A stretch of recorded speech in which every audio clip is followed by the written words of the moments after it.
тоонороо дугуй хийж сэтгэнэ гэж байхгүй шүү дээ. Тийм малан хүн гэж юу байхгүй. Өнгөрсөн жилийн наадам дээр намайг тэр нэг тооноор дугуй хийлээ гэдэг нэг юм шүүмж тагсан. Би тэрэнд чинь шал өөр юм таниулах гэж байгаа. Нор банцдгаа ингээ вертолетноос бууж ирж ингээ дуугаа дулж байгаа тийм кейс зураг байна. Бас л мундаг юм хийжсэн байгаа. 9 хөлт цагаан тугийг ингээ оруулж ирья. Энэ нь өөрөө бидний юм хэмэрл ундаа. Энийндээ бид нар хүндэтгэлтэй хандаа гээд. Энд нь манай Жанцсан норуугаа Хөдөлмөрийн Баатар хөгжмөс Жанцсан норуугаа дуустдаггүй ая гээд. Тэг чи хизээ дуусна мэддэхгүй шүү дээ. Ямар ч гэсэн үйлдэл нь дуусгаад тэр ая ингээ дуус боломж өгөхий.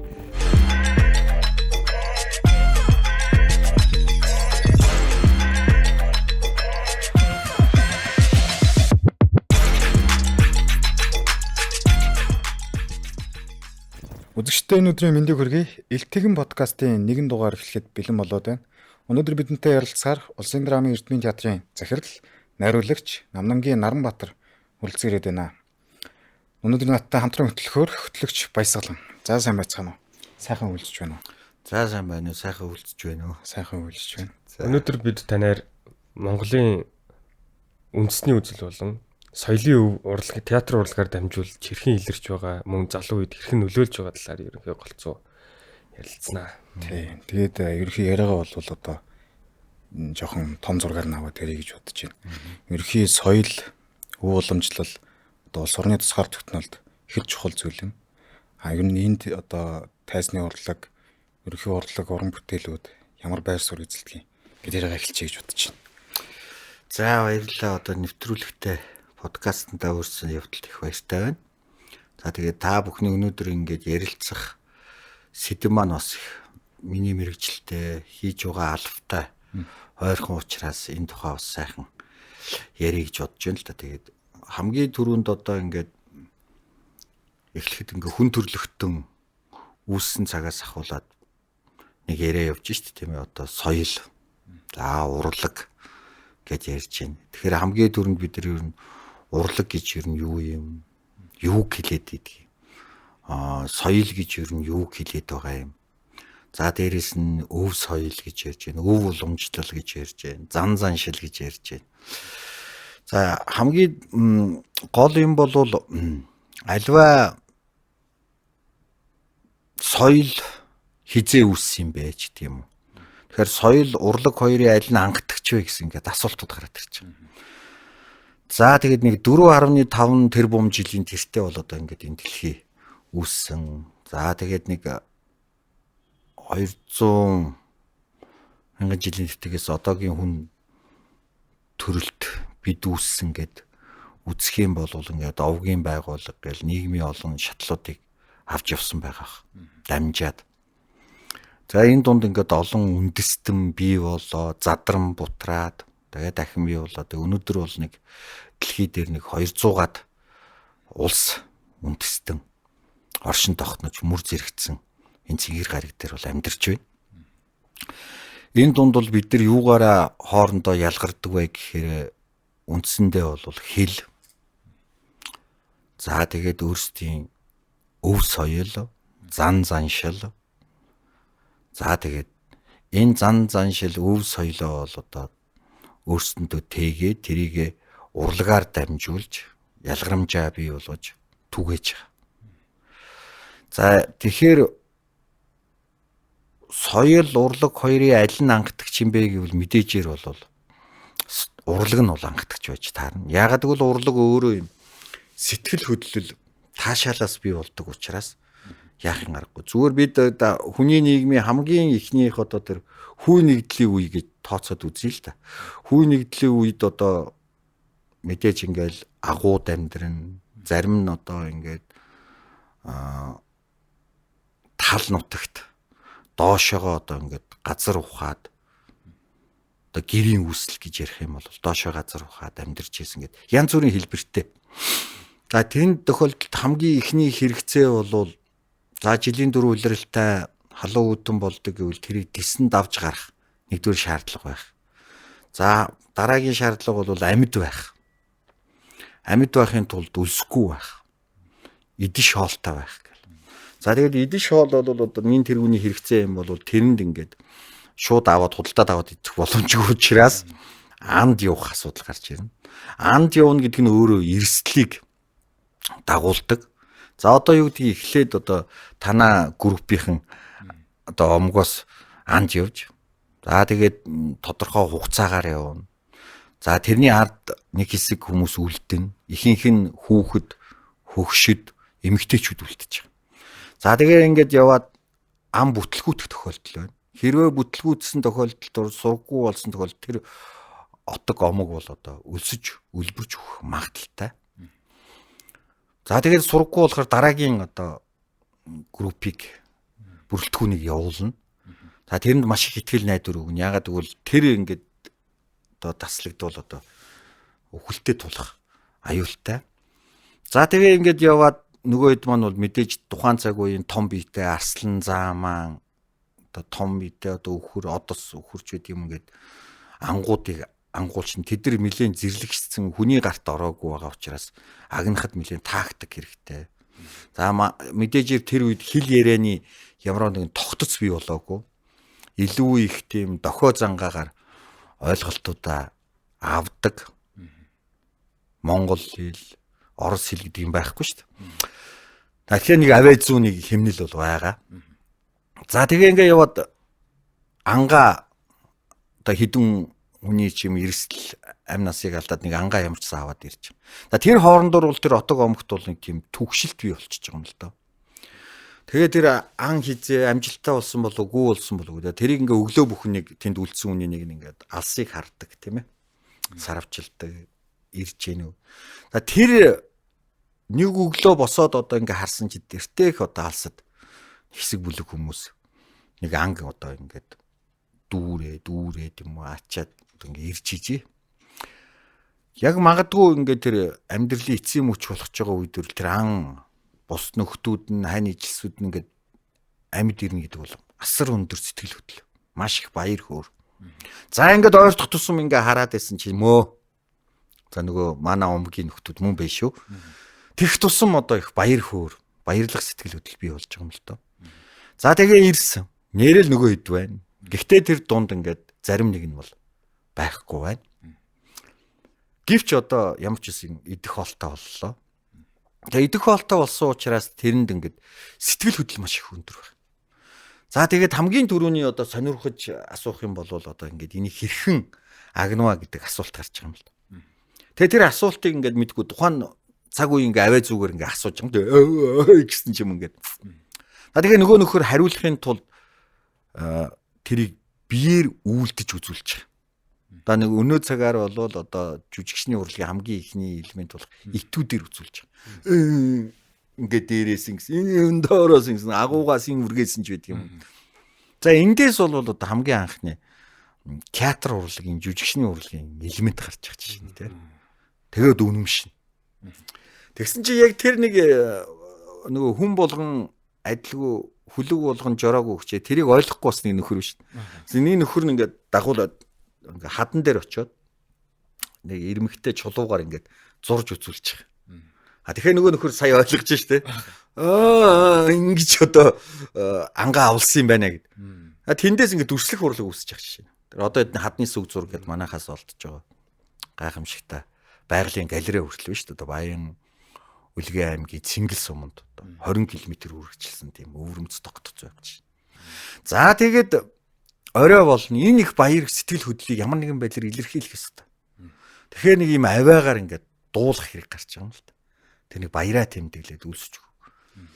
А мэдээж тэр амьтны чинь арьс ширээр ингээд дулаан байх.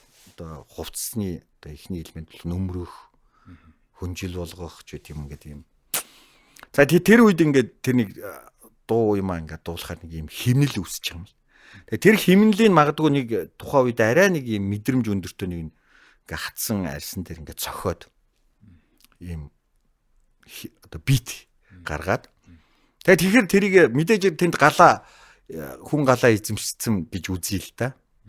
Тэгэх юм бол тэр галаан тойроод тэрийг нөгөө маха түүхийн маха тэнд ингээд тодорхой хэмжээгээр шараад болгоод идж байгаа.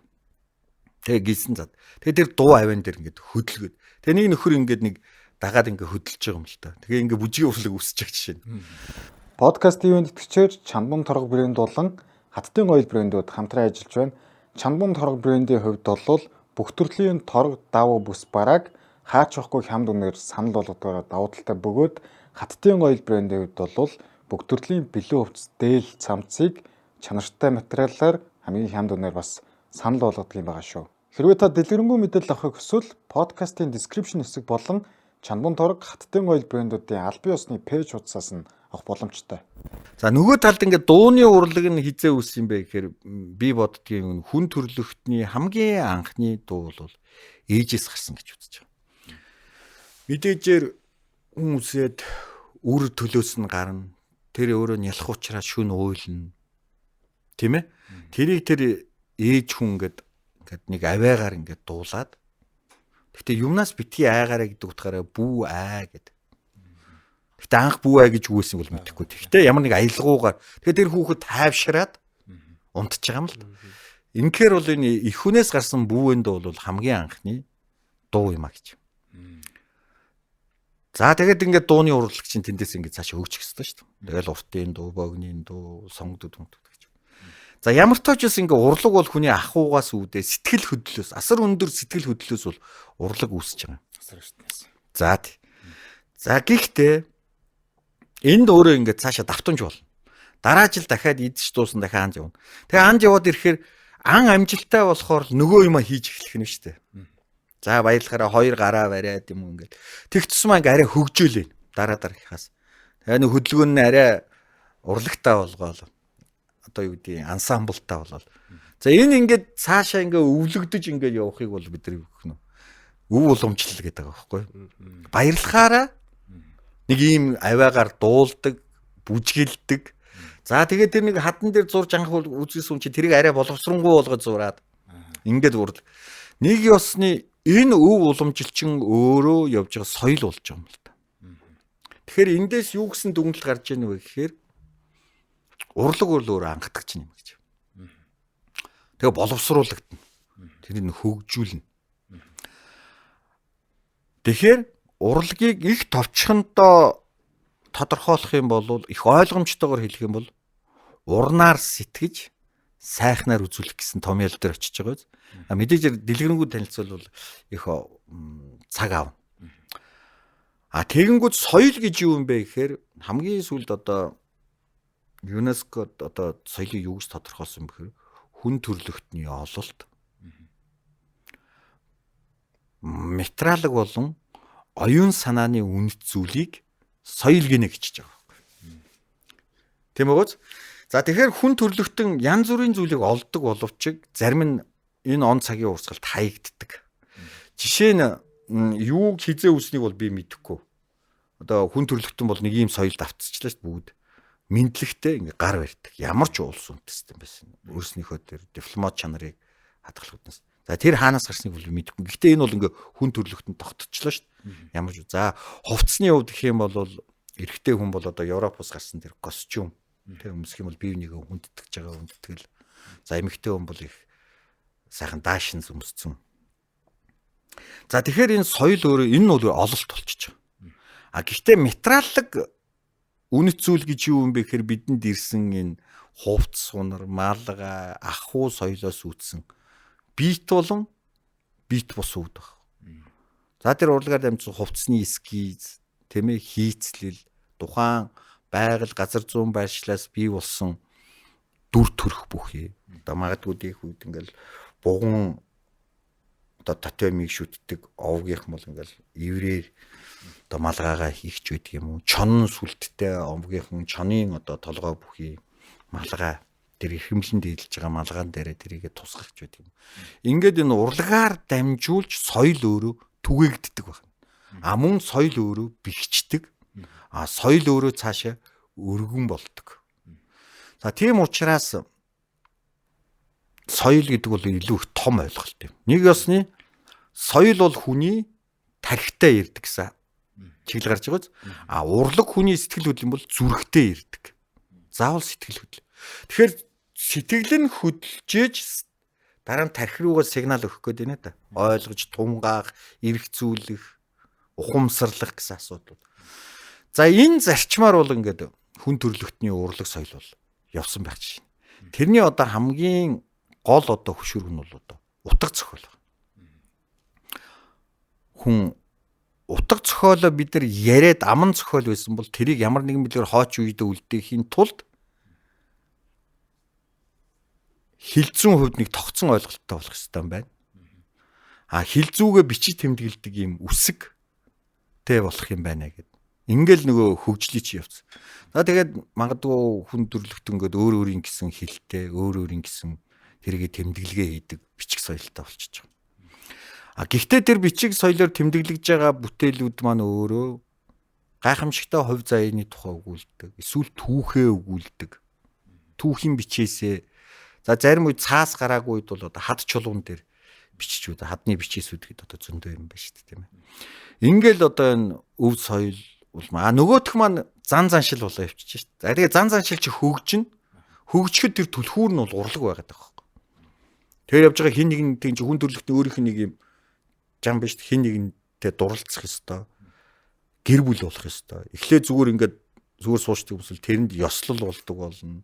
Тэр нь өөрөө зан заншил болно. Зан заншлаас улбагдсан одоо хоримлох ёсон ч болдог юм. Хоримлох ёс нь өшөө цаашаа философи сэтгэлгээг бариад ирэхээр худ нь юу хийдгийг, тэ бэрэнг нь юу хийдгийг ингээд хурмын дэг миг үүсээд ингээл тэр үндэсний одоо оюун санааны баялаг өөрөө ингээд бэхжиж, хөгжиж эхэлж байгаа юм л. Энийг л одоо бид үндэстнийхээ ялгарамжуулгаж, тэрийг уран бүтээл, урлагаар дамжуулж одоо түгээдэг ард түмнийхээ оюуны хөтч нь болдог. Нөгөө тал дээр бусад орнуудаас одоо гайхуулах, өөрсдийнхөө давуу чанарыг харгах сэтгэлгээний том гооц болчихж байгаа. Тэгэхээр энэний ард ямар ойлголт төрөөд байна вэ гэхээр хүн төрлөختөнд ирсэн нэг одоо Аристотель гэдэг одоо өрний их Грекийн том суу билэгт сэтгэгч бол энэ гооцун шинжлэх ухааны хүн төрлөختөнд авчирлаа шүү дээ. Одоо энэ бол гайхамшиг юм. Нөгөө тал дээр бас энэ дээд ёс суртахуун буюу ёс зүйн тухай шинжлэх ухааныг бол бидэнд үлдээж байгаа. За тэгэхээр соёл маань өөрөө ингээд сайн ингээд харах юм бол бид хэрхэн амьдрах ёстой вэ гэдгийг харуулж байгаа ёс зүйн дүрм болчихж байна. Урлаг өөрөө гоо зүүн дүрмд захирагдах гэдэг нь да тийм. Тэгэхээр бид энэ оршин амьдрал гэвэл гоо зүү ёс зүй зэрэгцэж авч явах хэрэгтэй. Энгийнээр хэлэх гээд үзье. Одоо манай улс төрчид хүмүүс яриад байна л да ингээл ёс суртахуунтай байх хэрэгтэй, ёс зүйн алдаа хийж болохгүй гэдэг. Тэгээ ерөнхийдөө ёс зүй гэдэг маань бол миний ойлгож байгаагаар бол зан суртахуун, ёс суртахуун хоёрын нийлбэрийг би бол ёс зүй гэж хэлмээр байна. Хүн янз бүрийн ааш авиртай байж бол. За нэг дэлхий дээр нэг зан төлөвч нэг дөрөв хуваагдчих штэ. Одоо энэ нэг хуваасан дөрмөөсөө гараагүй бах те.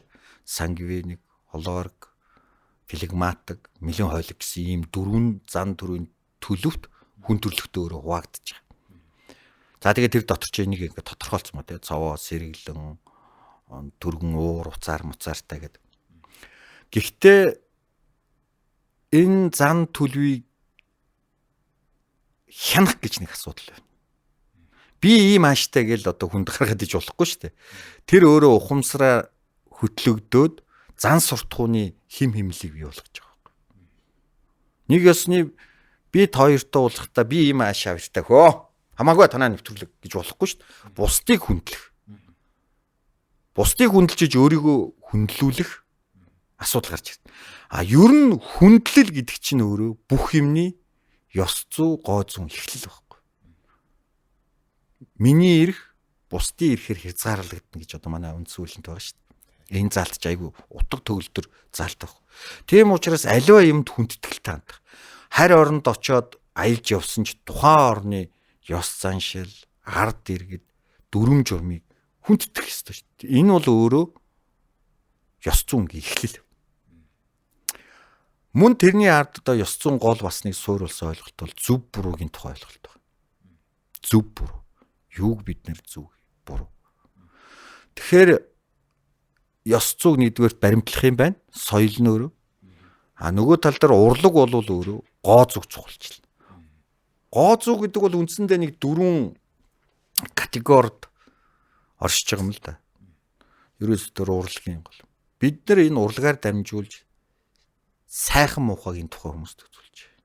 Ийм зүйлийг сайхан юм. Мэдээж хүн бол одоо сайхан юм хүн бүхэн л дуртай. Сайхан одоо нэмж сэтгэл, сайхан хувцалсан хүн, тийм ээ. Одоо сайхан одоо сэтгэл гээл. За муухай гэж юу гэж хэлэх юм гэдэг. За дараа нь бол одоо сайн муугийн тухай ойлголт байж байна. Мөнхийн асуудал. За тэрний дараа бол одоо инээдэмтэй асуудал, эмгэнэлтэй асуудал гэж нэг. За тэрний дараагийн категори бол гайхамшигтай асуудал, гутамшигтай асуудал гэж. За үндсэндээ бол нэг юм эдгээр категориудад бол гоод сун шинжлэх ухаан оршиж байна гэж ойлгож байна. Мэдээж ингээл сайхангүй сайхан дотор ч гоё хөөхөн гэл ойлголтууд ингээ араасаа гарна. Тэгвэл урлаг бол өөрөө яг энэ гоод сун дүрмд их сайн хамаарагдах ёстой. За тэгээд түрүүн хэллээ шүү дээ. Бид ингээд урлаг соёл юуг боддөг юм бэ гэхээр энэ гооцон ойлголтын дунд чинь хүний энэ оюун санааны сайхан чанарыг өгч байгаа. Тэрийг бид нар юугаар илэрхийлэх ёстой вэ? Үзэл баримтлал гэж нэг юм байна л да.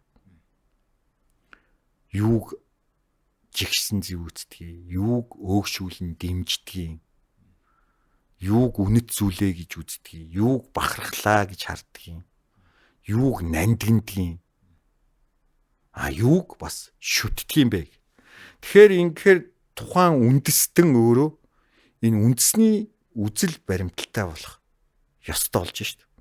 Тэгэхээр он цагийн урсгалд бол Монголын ингээд энэ гайхамшиг түүхийг харахаар бол үндэсний үзэл баримталтай байсан.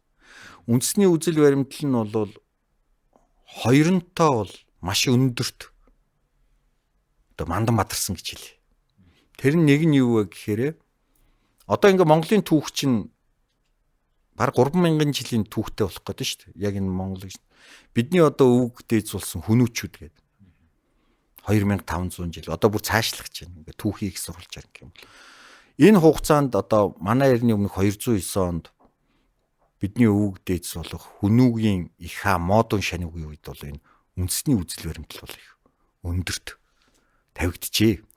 Тэр үндэсний үзэл баримтлал энэ үндэсрэх үзэл хоёр тусдаа шүү. Үндэсний үзэл баримталтай байсан цаг үедээ бид нар бол ингээд мандан бадарсан. Гүрэн болох хэмжээний болсон. Хэрхэн захирах ухааныг сийлсэн, хэрхэн нэгтгэж нэг цул мэт байлгах тэр аргачлалыг бий болгож чадсан. За дараагийн одоо хүчрхэг байсан үе та бүхэн бүгдээрээ мэдчих тийм ээ. Их эзэн Чингис хааны үед бол одоо Монгол улсын үзэл баримтлал маш хүчтэй байсан учраас дэлхийг ингээд оюун санаагаараа нэгтгэж магдачгүй тэр дэлхийн хөгжлийн гарцыг би шинээр яаж энэ хүмүүс амьдрах тэр гаргалгаа гаргаж амьдрсан гэж. Тийм ч учраас тэр Монголын их амар амгалан буюу Пакс Монголика гэж 150 жил үргэлжилсэн. Тэрний хамгийн зүгээр энгийн нэг жишээ гэлгээд 18 та охин наран мандах зүгээс одоо мэдгүй алт эрдэнэс ч юм уу үрээд наран шингэх зүг явхад ямар нэгэн аюулгүй, авааргүй, халдлаггүй байна гэдэг бол одоо дэлхийг бол өөрчилсөн инх тайван бий болгож байгаа амар амгалан. Энэ бол маш том бол. За 2 хийж болсон юм бол 3 хийх бас магадлалтай. Онлынхоо хувьд бол. Тэгэхээр бидэнд бол 3 дахь удаага монголчууд бид нэр хүчрэх боломж байна гэсэн логик гарч байгаа. Гэхдээ тухайн цаг үеийнхээ онцлогоо цэрэг дан, эзлэн түрэмгийлэх, газар нутгаан тэлэх, бусдыг иргэшээх гэдэг нэг ойлголт нь илүү чухалчилж байгаа шүү дээ. Өнөө цагт бол оюун санаагаараа бусдыг нэгтгэх, байлдан дагуулах, манлайлан удирдах гэсэн утга гарч ирнэ үү гэж. Энийний нэг тод жишээ зүгээр би уран бүтээлч хүн учраас нэг юм өөрийнхөө гаргалгааг гаргаж ярих хэрэгтэй байх гэж бодож байгаа байхгүй юу. Яагаад Наранбаатар найруулагч ингэж бодоод байгаа юм бэ гэвэл Би 2015 онд энтгээр бараг 20 хоног судалгаа хийж явсан.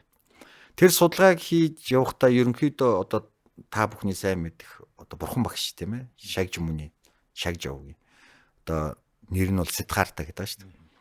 Тэгээ нэг 81 нацалсан энэ хүн шүү дээ. Тэрнээс энэ бол ер бусын юм биш, яг хорвоод мэдлээд хорвоос буцсан. За энэ хүний ингээд явсан газруудаар судалгаа хийсэн чинь бурхан багш ингэж хэлсэн байна. Миний энэ сургаал шашин гэж яриаггүй шүү. Миний энэ сургаал умардаас умард цэцгэлэн хөгжнө гэж. За тэр хүн бол жагрын орны хүн.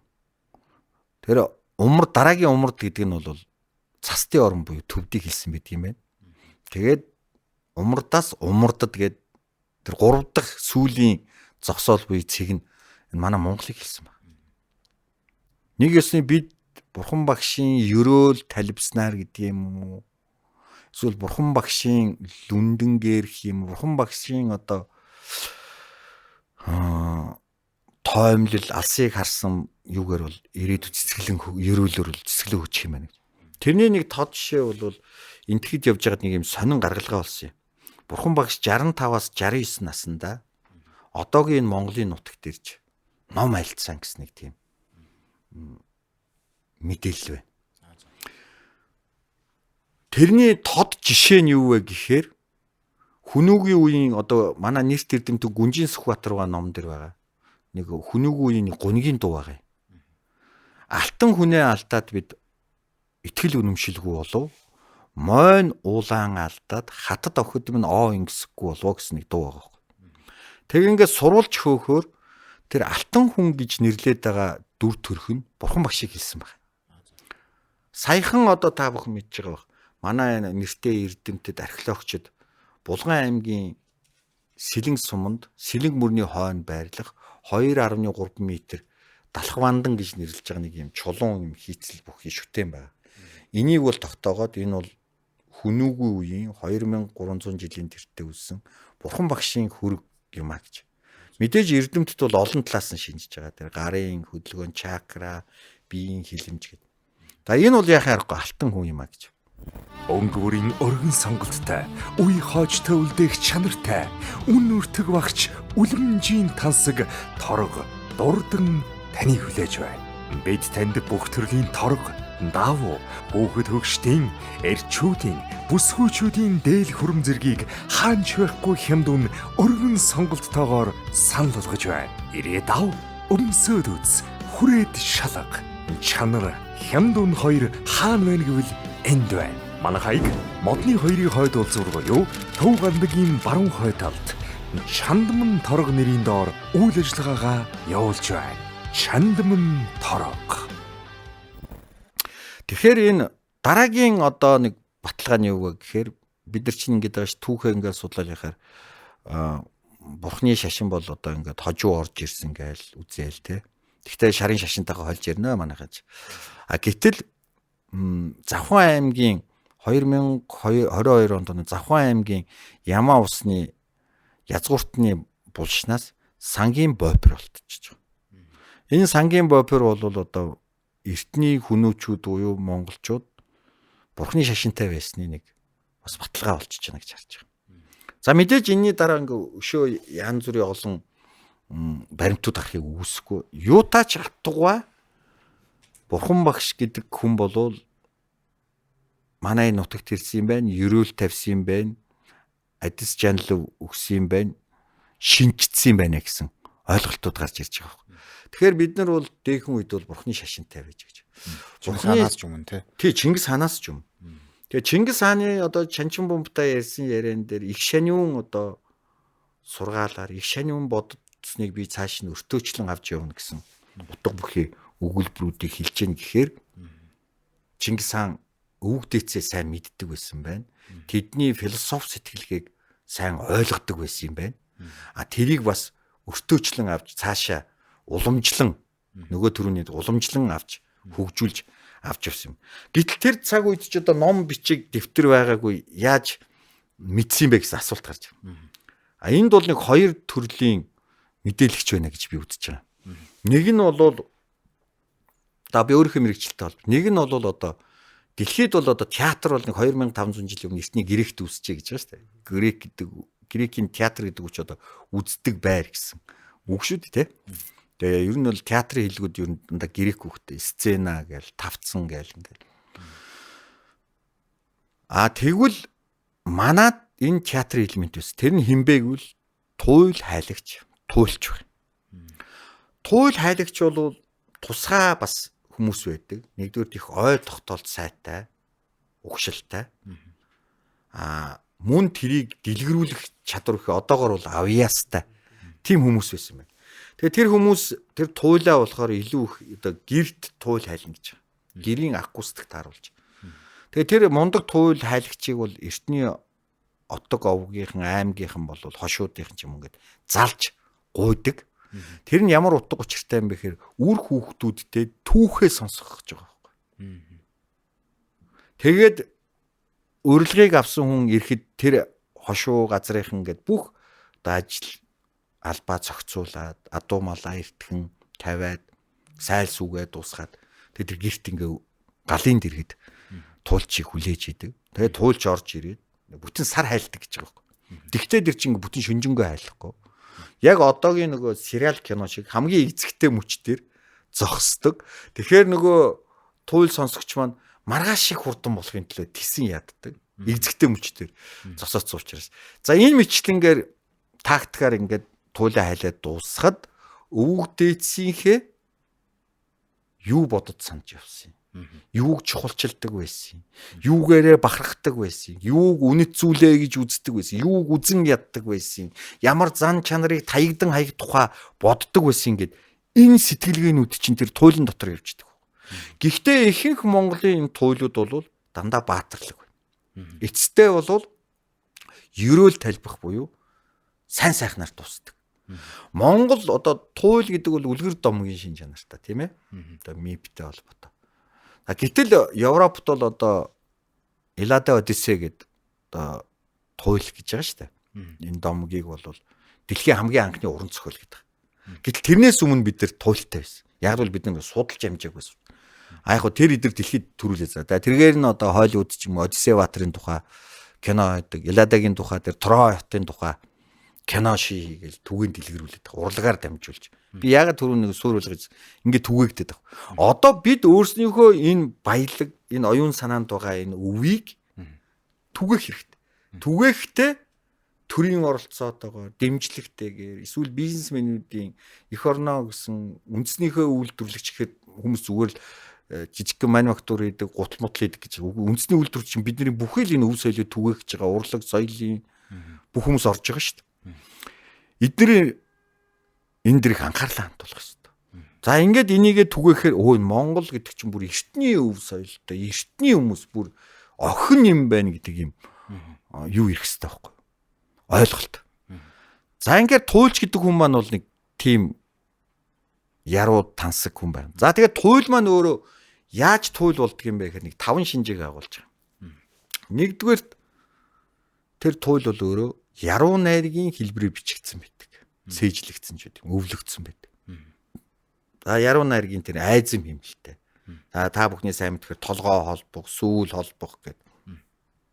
Одоо энэ залуучууд их ойлгох хэрэг юм бол нөгөө үгэлж байгаа чинь тийм юунууд байгаа шүү дээ. Толгоо холбдог. Тий ингээл давтамжтай хэмнэлүүдээ ингээд зөв зохистой сонсголонтойгоор хийдэг. Нөгөө тал дээр утга агуулгын хувьд бол бэлэгдэл заавал орсон байх хэрэгтэй. Дараа нь зүүрлэл орсон байдаг. Дараа нь адтгал орсон байдаг. Мөн хэтрүүлэг орсон байдаг, мөн халил орсон байдаг. Ийм 5 шинж өөрөө агуулгад нийцээ тэр айзам хэмнэлтэйгээр бий болсон бол туйл гэж. Тэгвэл тэр туйл бол одоо морин уурын эцэг тэрний өмнөх одоо икил дээр ямарваа нэгэн чавхтас төгжмөөр тоглогдож айдан нийцэж илүү их урлагдсан байдалтайгаар түмэнд бол түгээгдэж байгаа юм л да. За дараагийн тэр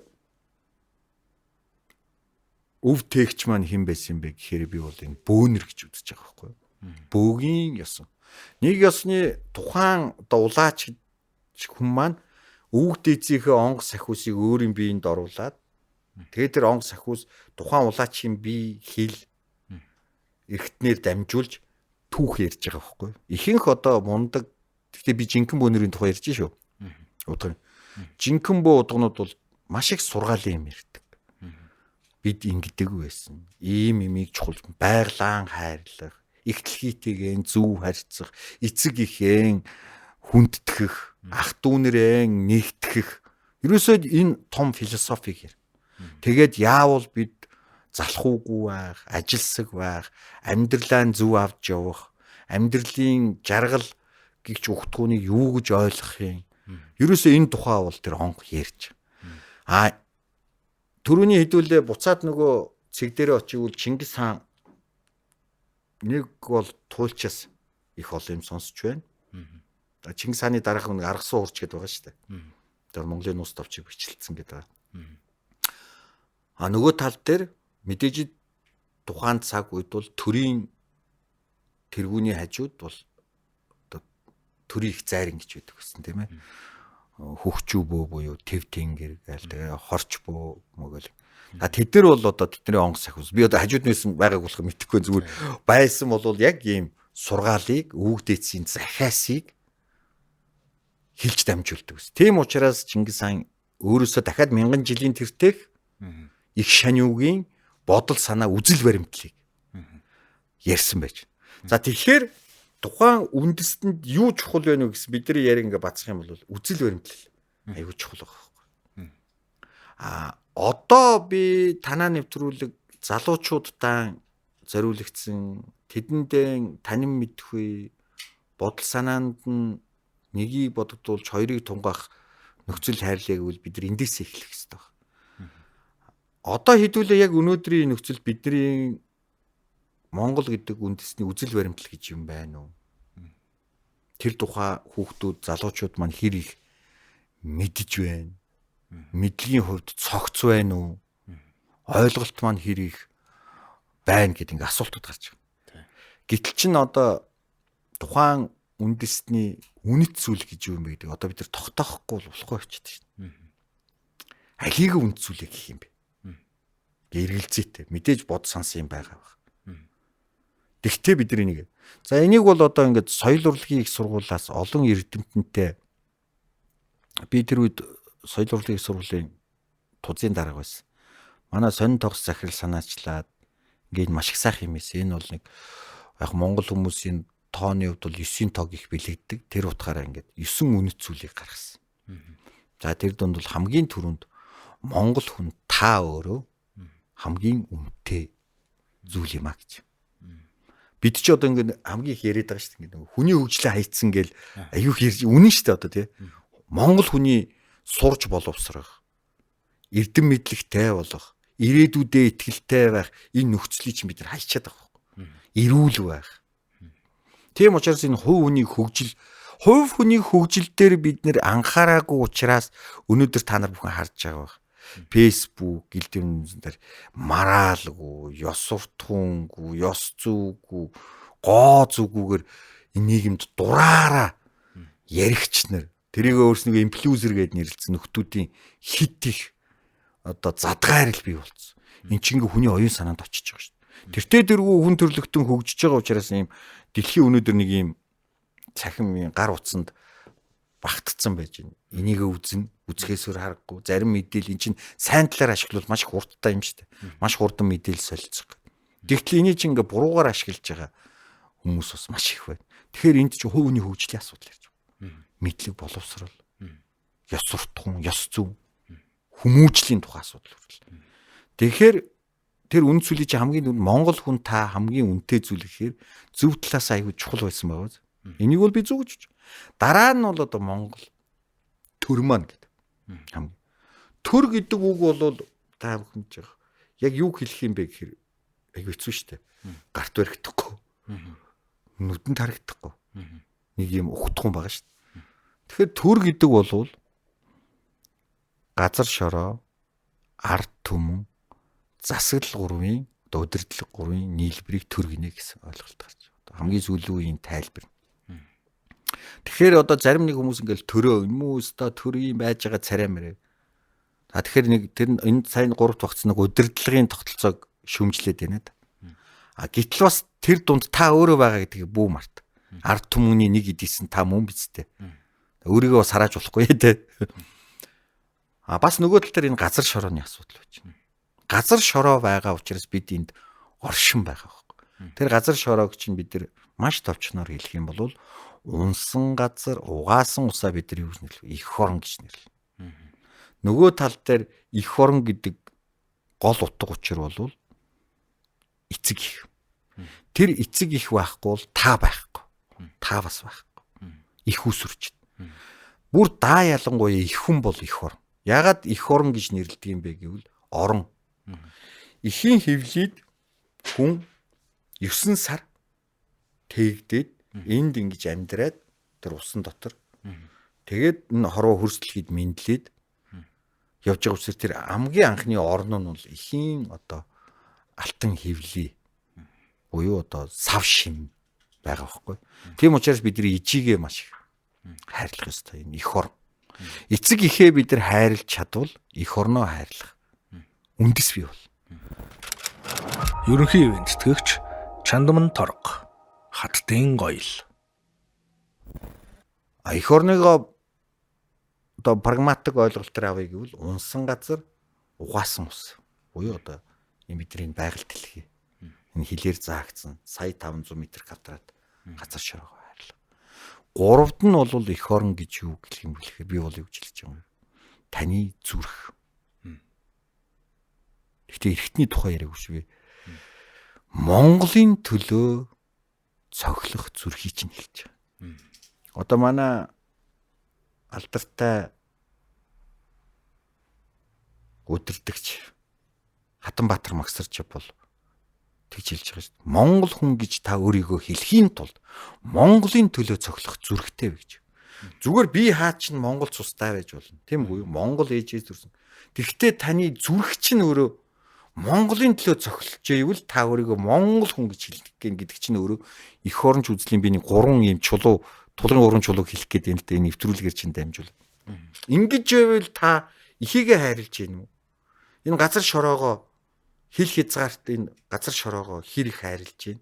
Мөн өөрийнхөө зүрхийг чагнахаар та Монголын нэг гэсэн мэл Монгол улсын хөгжил, дэвшил, сайн сайхан аюулгүй байдал, тусгаар тогтнолын төлөө юу гэж зүрх чинь цохилж танд ийм чимээ өгж гин гэдгийг анзаарах. Эх орныхоо төлөө юм хийхгүй бол Монгол улсын иргэн гэж байдаг юм. Зүгээр сууж байгаа нэг амьдраад байх сонирхолтой. Паразит хэв шинжтэй. Эсвэл хөдөлмөрлөхгүйгээр мөнгө олох сонирхолтой. Би одоо тэрэнд би шулууга хэлдэг. Энэ Мурита тоглоом, coin. Энд чинь ямар ч хөдөлмөр шаардахгүй гоос. Тэгэд энэнийг хийсний төлөө эх оронд чи ямар дэвшил, хөгжил, нэмэр юу болсон? Юу ч байхгүй. Та өөрөө л нэг буруу аргаар олсон мөнгөтэй. Буруу аргаар мөнгөтэй хүн хөдөлмөрийн үнцнийг хөлсний тухай ойлголтой байхгүй. Тэр яг тэр олсныхоо хэрээр яг буцаага алддаг. Үнцнийг мэдэхгүй учраас. Гэтэл хүн болсны чи утга учир өөрөө би энэ ертөнцид Монгол хүн болж төрсөндөө эхлээд баярлсныхаа дараа энэ Монголын төлөө би юу хийх вэ? Мэдээжээр ээжийнхээ төлөө аавынхаа ачийг хариулах тухай ойлголт байлгүй яг.